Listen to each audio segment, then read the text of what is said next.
You ask Tiger to solve. This deals with linear equations with one unknown. The final result is m equals -14. Let's solve it step by step. Simplify the expression. Simplify the arithmetic. Isolate the m. Divide both sides by -4. Cancel out the negatives.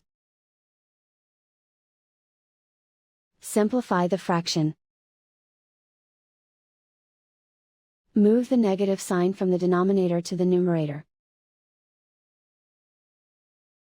Find the greatest common factor of the numerator and denominator.